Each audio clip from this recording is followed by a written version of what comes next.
우리 하나님의 은혜와 축복이 여러분과 함께 하시기를 바랍니다. 오늘은 평강으로 가는 세계의 관문이라는 제목으로 말씀을 나누려고 합니다. 경상도 부산의 한 젊은 선비가 과거를 보러 길을 떠났습니다. 문경세제를 넘어간데 해가 지고 있었죠. 마침 고래등 같은 기아집이 나타나서 대문 앞에서 이리 오너라 이리 오너라 불렀는데 인기척이 없었습니다. 다시 이리 오너라 이리 오너라 더 큰 소리로 불렀으나 대답이 없어서 대문을 밀었더니 그냥 열렸습니다.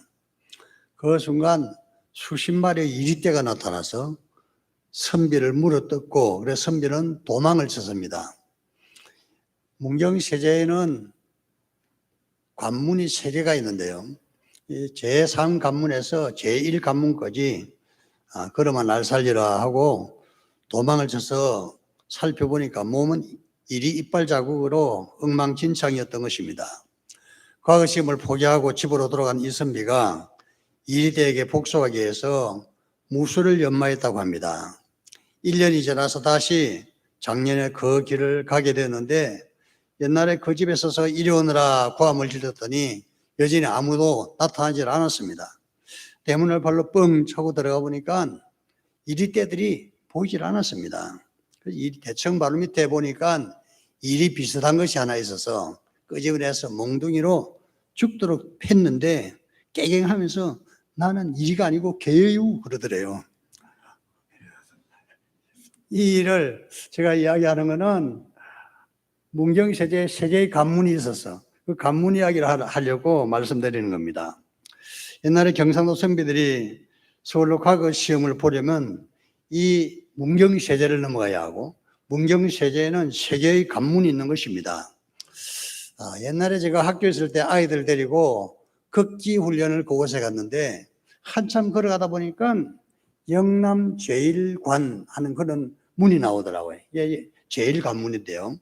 문경세 제1관문입니다. 이 제1관문을 주헐관이라 그러고 한참을 가다 보면 제2관문이 나옵니다. 제2관문 이름은 조곡관이라는 이름을 쓰고 한참 더 가다 보면 제3관문이 나오는데 제3의 관문을 조령관이라 그럽니다. 조령관이 있는 그 제3의 관문 그 동네 이름이 고사리라는 동네인데요. 그 고사리에 제가 아는 장로님 한 분 별장을 가지고 있어서 그 장로님이 지금부터 10몇 년 전에 그 여름 휴가 때는 그쪽에 가시면 좋을 거라고 그래서 거기 한번 가보았습니다. 고사리라는 동네 그 장로님의 집에서 묵으면서 수요일이라서 수요일 저녁에 그 고사리에 교회가 하나 있는데 고사리 감리교회라는 그런 교회가 있어요. 시골인데 교회가 너무 예쁘게 잘 지어져 있어서 참 대견하다 하는 생각이 들었는데 예배 끝나고 나서 목사님 만나보니까 제 신학교 후배라서 반가웠고 그 사모님이 페퍼민트 차를 집사람이 줘서 아직도 기억이 남습니다. 제가 이렇게 어떻게 시골에 교회가 이렇게 예쁘게 다 지어졌냐고 물어보았더니 바로 거기에 금난서원이라는 것이 있는데 금난서원은 2대 총장을 했던 김옥길 박사 거기가 사는 곳인데 그 집이 연세대학교 교수를 하고 있던 김동길 박사가 산 것이라 그러더라고요. 그래서 여름엔 종종 휴가를 거기 와서 지내는데 김동길 박사 어느 날 고사리에 참석해 보더니 교회를 좀 잘 지어보라고 해서 헌금을 한 5천만 했나 봐요. 지금부터 수십 년 전이니까 그렇게 5천만을 들여가지고 교회를 잘 지었다고 그러면서 하는 말이 김동길 박사도 여기 내려오면 꼭 고사리교회 예배를 참석한다고 그래서 마음속으로 이분들이 믿음이 있는 분이구나 하는 그런 생각이 들었습니다. 이 일이 이야기는 아마 금난서원을 두고 만든 이야기 아닐까 생각이 들어요. 왜냐하면 금난서원이 그 산속에 아주 고색창년한 아주 그럴듯한 기와집이 서원이 잘 되어 있는 것이거든요. 아마 문경세제를 지나가던 누가 이런 이야기를 지어내지 않았을까 생각을 합니다.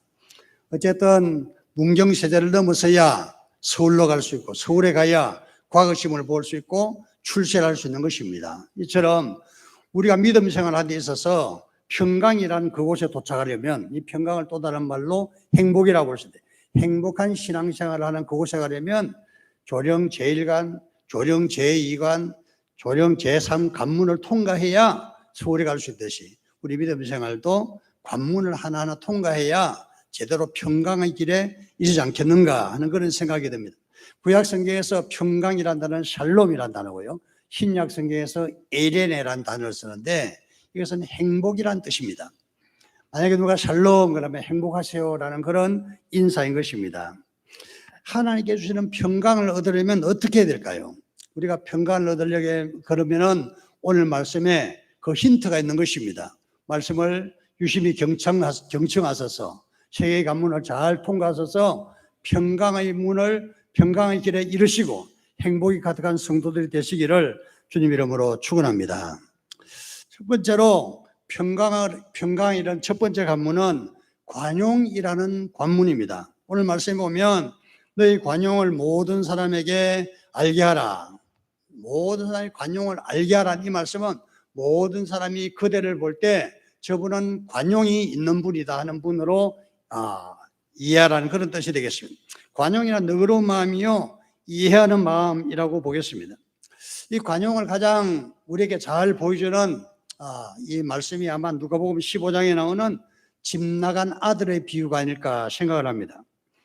누가복음 15장에 보면 집을 나간 아들이 재산을 다 날리고 창기와 놀아나서 나중에 거지가 돼서 집으로 돌아오게 됩니다. 그런데 아버지는 그 거지 꼴의 아들을 있는 그대로 받아주는 것이죠. 단죄하거나 도대체 넌 뭔 짓을 한 거냐 그렇게 말하지 않고 그냥 얼싸안고 그 아들을 반겨 맞이하면서 잔치를 베풀고 다시 아들의 지위를 회복시켜 주는데요. 이 아버지의 너그러운 마음을 관용이라고 하는 것입니다. 이 관용하는 마음 속에 평강이 있다는 거죠. 평강이 있다는 것은 행복이 있다는 뜻이 되겠습니다. 여러분 너그러운 성도들 되시기를 바랍니다. 너그럽게 사셔서 어떤 경우에 누가 무슨 짓을 하든지 간에 항상 있는 그대로 받아주는 너그러운 마음이 필요할 것 같습니다. 불어로 관용을 톨레랑스라는 단어로 씁니다. 톨랑스라는 단어는 자세히 설명을 보니까 싫은 것을 참는 것을 톨레랑스라는 단어로 쓴다 그래요. 싫은 것을 참는 것을 톨레랑스. 이것은 다른 사람과 대인관계를 할 때 다른 사람이 싫은 부분이 있다는 거죠. 나와 맞지 않은 것들은 전부 다 부담스럽고 싫고 이 사람은 왜 이렇게 살까 그런 생각을 하는 것입니다. 내가 좋아하는 것들 왜 상대방은 좋아하지 않을까? 제가 일본 여행을 하다 보니까 일본 사람들은 검은색을 좋아하더라고요. 검은색 정장을 입은 사람이 많이 보여요. 검은색 양산을 쓰고 다니는 사람이 굉장히 많아요. 우리나라 사람들 양산 쓰고 다니는 사람 많지 않지만 검은색 거의 없죠. 검은색 양산을 쓰고 검은색 옷을 입고 다닌다고 왜 당신은 검은색 입고 다닙니까? 그럴 필요가 없는 거죠. 한국 사람들은 흰색을 좀 좋아해요. 차 색깔이, 승용차 색깔이 흰색이 많다 그러더라고요.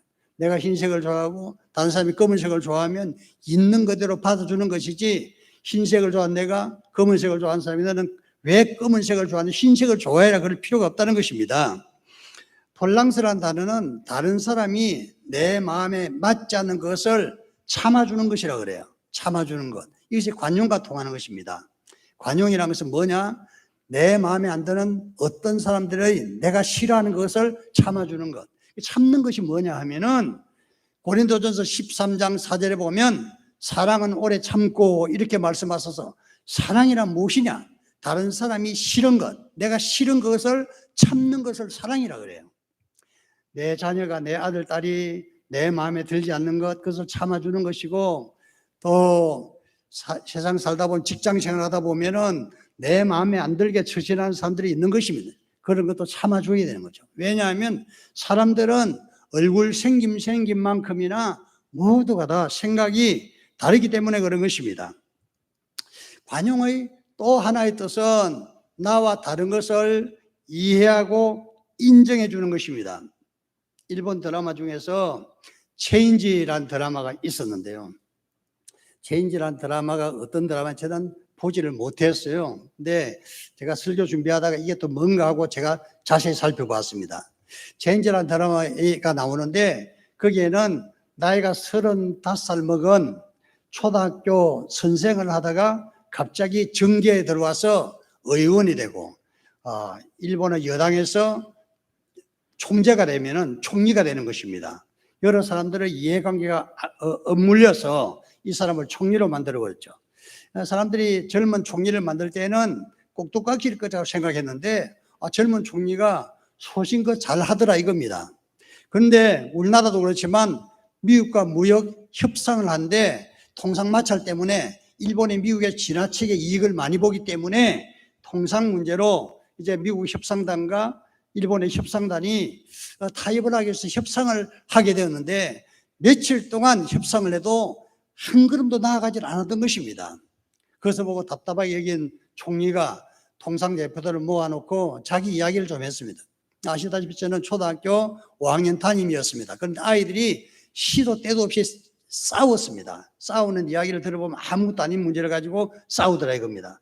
그래서 싸운 아이들 불러가지고 서로 상대방의 이야기를 들어주라 그랬대. 그래서 너도 이야기 들어보고 그랬더니 누가 옆에서 하는 말이 이야기를 듣다 보면은 뭔가 합의를 하겠죠? 그렇게 질문을 하고 있습니다. 그때 총리가 대답하기를 아니요, 합의하지 못합니다. 자기 이야기만 하고 끝낼 뿐이죠. 자기 입장만 이야기하고 결국엔 두 사람이 상대방은 나와 다르구나 하는 것을 이해하고 인정하는 그 단계까지 간다는 것입니다. 그러면서 이 선생님이었던 이 사람은 아이들에게 하는 말이 너희들 생각이 다르니까 어떻게 하면 네 입장을 상대방이 이해할 수 있도록 이렇게 설득을 할 건지 그걸 생각해봐라. 그래야 된다. 그래 싸우지 않는다고 말을 했다는 거예요. 전부 다 생각이 다른 거죠. 다른데 내 입장만 가지고 그것이 옳다고 말하면은 싸움밖에 날 것이 없다는 것입니다. 그런데 상대방 이야기 들어보고 내 얘기도 다 해보게 하게 되면 입장이 다른 걸 확인할 뿐이란. 그래서 내 입장이 이런 것이니까 상대방을 설득하는데 안 되면 할 수 없고 안 되면 있는 그대로 받아주라는 것이고 되면 좀 좋은 것이죠. 협상하는 사람들에게 상당히 힌트가 되는 그런 이야기를 했다고 생각합니다. 우리도 살아가면서 모든 사람들이 이와 같은 상황 속에 들어가지 않을까 생각해요. 부부 생활하면은 남편은 아내를 이해하고 아내는 남편을 이해할 것 같지만 제가 아는 한 30년을 살아도 40년을 살아도 이해하는 것이 아니라 다른 것만 확인할 뿐이에요. 다른 것만 하게. 도대체 저 사람은 무슨 생활을 가지고 살까? 저 사람 저 집사람은 도대체 뭔 생활을 가지고 살까? 뭐 그러는 것이죠. 항상 자기들 생각만 이야기하고 그 길을 가니까요. 항상 나이가 60이 넘어도 여전히 티격태격하는 부부들이 바로 그런 것 때문이라는 것입니다. 자, 그럴 때 우리가 깨달아야 하는 것은 아내는 나와 다르고 남편 나와 다르다. 그것을 이해하고 인정하면 마음이 편해진다는 것입니다. 왜 저 사람은 나와 같지 않을까? 생각할 필요가 없는 거죠. 얼굴이 다른 것만큼 생각이 다르니까요.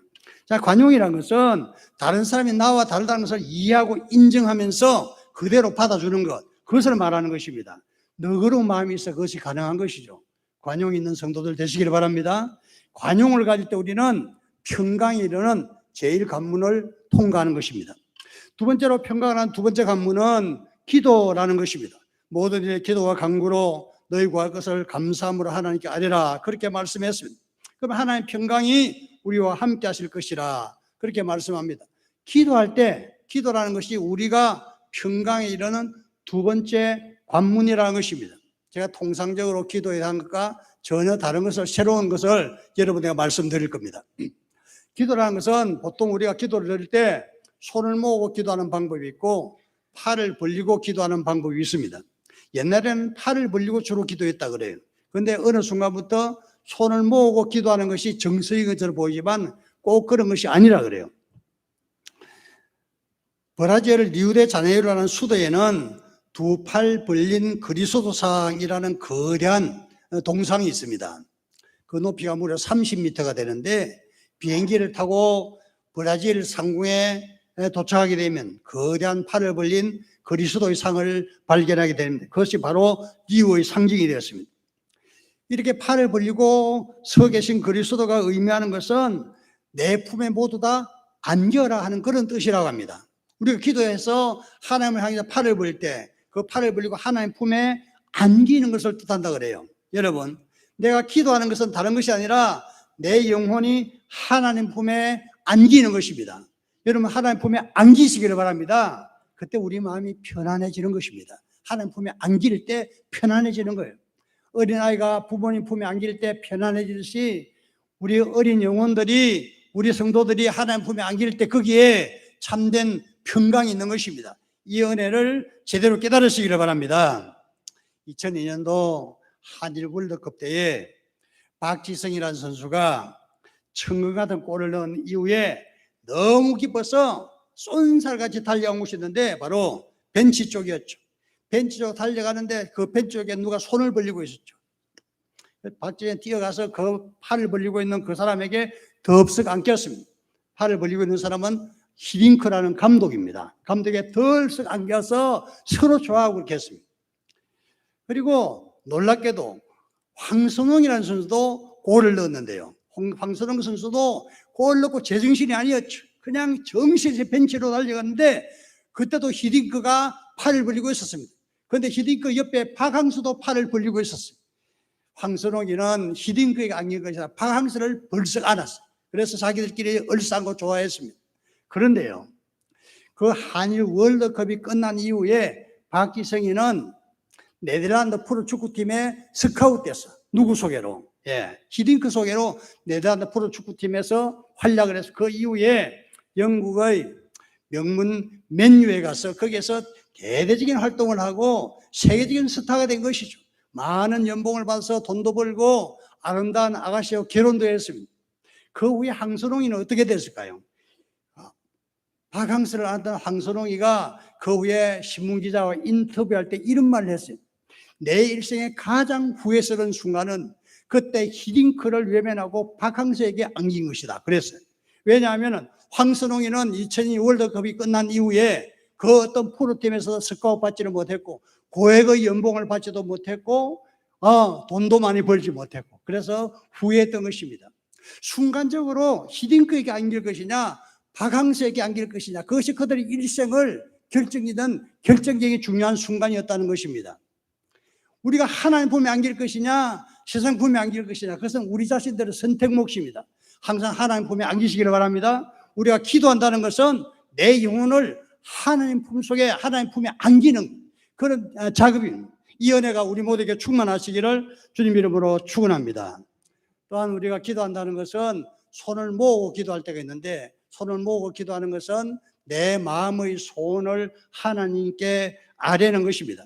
하나님께 손을 모으고 기도하면서 우리는 이런 기도를 하죠. 우리 아들 누구누구가 건강하게 해주시고 병 안 들게 해주시고 공부 잘하게 해주시고 좋은 곳에 취직하게 해주시고 좋은 신랑 좋은 남편 만나게 해주시고 또 좋은 며느리 얻게 해주시고 그런 기도를 하는 것입니다. 이 기도를 유심히 보면은 앞날에 대한 희망이 들어있는 것입니다. 여러분 우리가 희망을 가질 때 마음에 참된 평강이 있고 기쁨이 있는 것입니다. 행복에 이런 걸 평강에 이런 가장 중요한 원리 중에 하나는 기도하는 것입니다. 기도할 때 우리는 하나님께 우리의 소망을 두기 때문에 거기에 참된 기쁨과 평강이 있다 이 말입니다. 이 은혜가 우리 모두에게 충만하시기를 바랍니다. 관용이라는 것이 그 관용은 또 다른 말로 사랑이라고 할 수 있는데 사랑이라는 것이 인간관계의 행복의 원리라면 기도라는 것은 하나님과의 관계에서 행복해지는 원리인 것입니다. 사람들과 관계에서는 관용하시고 하나님과의 관계에서는 기도하시는 하나님 품속에 안기는 성도들 되시기를 바랍니다. 실제로 평강으로 하는 세 번째 관문은 감사라는 것입니다. 아무것도 염려하지 말고 감사함으로 너희 구할 것을 하나님께 아뢰라 했습니다. 감사하는 것이 평강의 집에 이르는 세 번째 관문입니다. 아무것도 염려하지 말고라고 말씀했죠. 누구나 염려하고 걱정하는 일이 있다는 뜻입니다. 염려하고 걱정하는 그 일은 우리를 불행하게 하고 마음을 불편하게 하는 것입니다. 그러나 이 염려하고 걱정하고 근심하는 모든 것들을 하나님께 맡기고 감사하게 되면 하나님의 평강이 우리를 지켜주실 것이다 이 말씀을 하고 있는 것입니다. 걱정하는 일, 두려운 일들, 염려한 일들이 있을 때 여전히 하나님께 감사하는 성도들 되시기를 바랍니다. 다니엘서 6장에 보면 다니엘이 나라의 총리를 맡았는데 다니엘의 정적들이 음모를 꾸며서 왕의 결재를 받았습니다. 다니엘을 축출하기 위한 것이었죠. 다니엘을 어떻게 하든 제거해야 자기들이 권력을 누릴 수 있으니까. 그 결재 내용이 뭐인가 하니 앞으로 30일간은 세상의 그 어떤 신에게도 기도하지 말고 신이신 우리 왕에게만 기도하는 그 칙령을 왕께서 의인을 찍어주시면 전국에 공포를 하겠습니다. 그렇게 해서 왕이 아무 생각 없이 도장을 찍었던 것입니다. 왕의 의인을 찍은 그 포고문이 전국적으로 다 나붙게 되었는데, 왕의 의인이 찍힌 것을 알면서도 다니엘은 여전히 늘 하던 대로 거의 다락방에 올라가서 예루살렘을 향한 창문을 열어두고 여전히 거의 하나님께 감사하였더라, 이렇게 말씀하고 있어요. 자신의 생명이 경각에 달리고 죽을 수도 있는데도 불구하고 여전히 하나님께 감사하였더라. 감사라는 것은 그러니까 이게 아무나 할 수 있는 것은 아니고 믿음이 아주 독실해야, 믿음이 있어야 감사할 수 있는 것입니다. 하나님께 내 생명을 주관하시는데 그 누가 내 생명을 해할 수 있겠는가? 하나님의 절대적인 믿음이 감사를 가능하게 하는 것입니다. 그 결과 어떻게 되었습니까? 우리가 잘 아는 대로 그 밤에 왕은 다니엘의 정적들의 음모를 다 깨닫게 되었고, 그래서 다니엘을 구하기 위해서 새벽 미명에 사자굴로 달려가서 다니엘아 다니엘아 그래 애타게 불렀던 것이죠. 다니엘이 틀것 하나 상하지 않은 상태에서 왕이시여 내가 안전하게 여기 있습니다 하고 말했고, 다니엘을 곧 사자굴에서 끌어올렸던 것입니다. 그리고 왕은 모든 다니엘을 미워하고 다니엘을 제거하려던 그 사람들을 다 체포해서, 그 가족과 체포를 해서 다 사자굴에 던져 넣어서 그들을 축출을 했던 것입니다. 여러분들, 믿음 생활할 때 우리가 때로는 이런 험한 파도 같은 어려운 고난과 환난들이 오게 될 것입니다. 그때도 여전히 우리가 하나님께 감사하는, 다니엘처럼 감사하는 성도들이 되시기를 바랍니다. 내 인생이 불안할 때, 내 인생이 암담할 때 하나님께서 여전히 책임져 줄 것이라는 그 믿음이 우리를 감사로 인도한다는 것입니다. 그래서 감사라는 것은 믿음의 고백인 것입니다.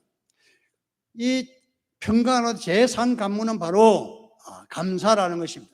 감사할 때 우리 인생이 행복해지고 평화로워지고 안정되게 되는 것입니다.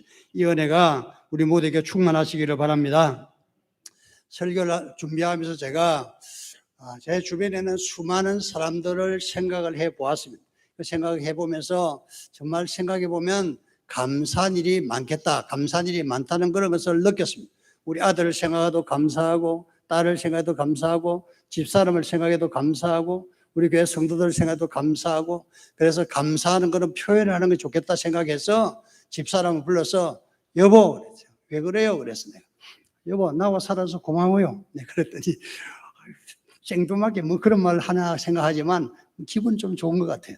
여러분들 아내에게 남편에게 여보 나와 살아서 고마워요 한번 하시기 바랍니다. 하기 싫어요? 옆에 앉아 계시면 지금 한번 해보세요. 여보 나와 살아서 고마워요. 나같이 못된 것 살아서, 내같이 성질 더러운 것 같이 살아서 고마워요. 또 나같이 부족한 것 살아서 고마워요. 그런 마음을 진심을 담아서 한 번씩 연습 삼아 해보시기 바랍니다. 아들, 딸들에게도 그런 표현 해보시기 바랍니다. 네가 내 아들이어서 나는 너무나 감사해. 네가 정말 곱게 자라줘서 내 딸이라서 정말 감사해. 그런 고백을 하면 나도 행복하고 우리 자녀들도 행복하지 않을까. 여러분 부모님께도 한 번씩 그렇게 감사하는 고백을 해보시기 바랍니다. 아빠가 내 아빠라서 너무 고마워. 엄마가 내 엄마라서 너무 고마워. 그런 고백을 한번 해보시기 바랍니다. 제가 단호하지만 돈 10만 드리는 것보다 더 나을 겁니다. 그런 고백을 하게 되면 우리 마음도 행복하고 마음의 기쁨도 넘치고 또 그 말을 듣는 부모님도 얼마나 기쁘겠어요. 오늘 여기 말씀해 보면은 하나님께 감사하면 하나님의 평강을 우리에게 주시겠다 말씀하셨거든요. 하나님께서 그런 말씀을 듣기를 원하셔요. 하나님 감사합니다. 감사합니다. 그 표현을 하나님께서 기뻐하신다 이 말이에요. 남편이 내 아내가 나에게 하는 그 말을 내가 감사하다는 말을 기뻐하듯이, 또 남편이 나에게 감사하는 그 말을 기뻐하듯이 하나님 자녀인 우리가 하나님께 감사해요 하나님 이렇게 해주셔서 감사해요 그렇게 말하는 것을 하나님께서 기뻐하시는 것입니다. 저는 우리 만민교회 성도님들에게 이런 고백을 하고 싶어요. 저같이 부족한 목사를, 여러분의 담임 목사를 받아서 정말 감사합니다. 정말 감사해요. 저는 생각해보면 정말 감사해요. 천하에 목사라는 수두룩하고 나보다 뛰어난 목사가 수없이 많은데 하나님 은혜로 제가 여기서 목회하고 여러분을 섬기게 되고 여러분도 저를 통해서도 말씀을 통해서 은혜를 받는 이 과정이 정말 감사돼요. 여러분 성도님 한 분 한 분 생각하면 정말 고마워요. 정말 고마워요. 여러분들 나에게 고맙다고 말하거나 말거나 저는 고마워요. 항상 감사하는 성도들 되시길 바랍니다. 하나님께 모든 염려를 맡기면서 감사하시기를 바랍니다. 그러하면 우리가 평강에 이르는 제3의 관문을 통과해서 행복이라는 집에 도착하게 되는 것입니다. 이 은혜가 여러분에게 충만하시기를 우리 주님 이름으로 축원합니다.